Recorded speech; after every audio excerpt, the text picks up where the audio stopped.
everyone, I'm James from Print and Play. Now, any gamer can relate to the story I'm about to tell you. You've had the same computer chair for years and years, and it finally hits the point where it's done its time. What you're looking at on the screen right now was my previous computer chair. I'd had it for 8 years, which is a pretty long time to have a chair, and I'd actually had it through my heaviest when I was almost 400 pounds, and it really doesn't owe me anything. I'd always buy something under the $150 mark. I wouldn't give a ton of thought into comfort. I'd go and sit in it for 30 or 40 seconds, and the price would usually be what sold me on it. But I decided this time I wanted to treat myself to something a little more comfortable. So I bought myself a chair that had gamers in mind, which is the AKRacing Chair. Now what I thought I would do is give you a quick rundown of the unboxing, as well as a walkthrough on how it is to put together. So let's roll that first, and then I'll give you my first impressions.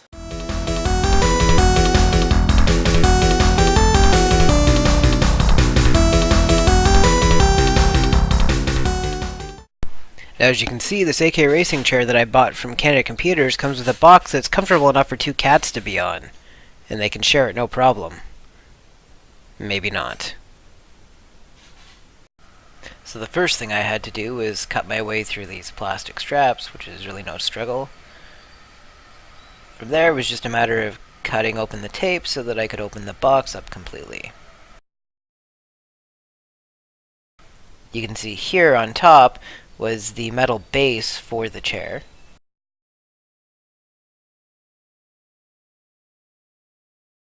Removing the top layer of cardboard revealed the back of the chair. Here you get your first look at the nice black and blue pleather design. Included in the package were 2 pillows, one for lumbar support and one for your head. And then the main base of the chair with the armrests already attached. And this is the box with the wheels and the tools and additional accessories in it. So there you go, that's the entire contents of the box laid out for you.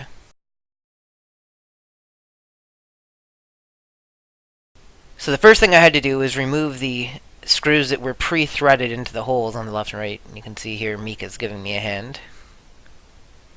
Now this was the only confusing part, as the instructions said that they were included in a bag and not pre-threaded into the chair.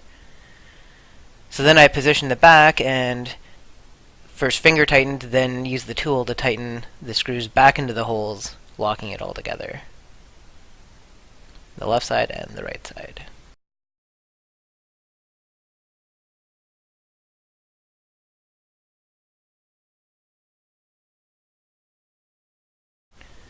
From that point, I put the plastic guards over the metal brackets that hold the chair together to give it a nice finished look.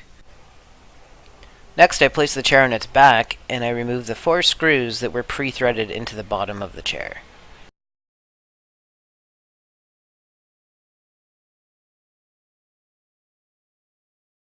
I positioned the bracket that will attach the bottom of the chair to the base of the chair, and then thumb tightened the screws into place. With all 4 of them in position, I used the Allen key that came with the chair to tighten them into place. Finally, I removed the bubble wrap from the base of the chair. And then I snapped the wheels into place, one at a time.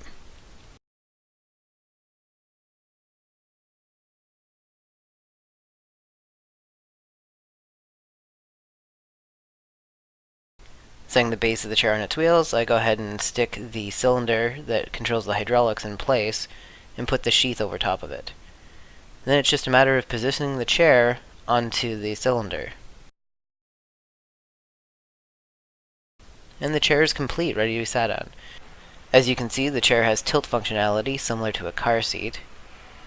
The armrests are independently adjustable.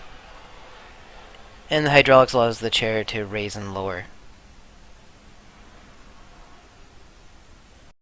You can now use the chair as is, or you can add the included lumbar and head support. So as you can see, the unboxing and assembly of the chair was very simple. It took about a half an hour, and that's including the filming I did to show you guys the footage.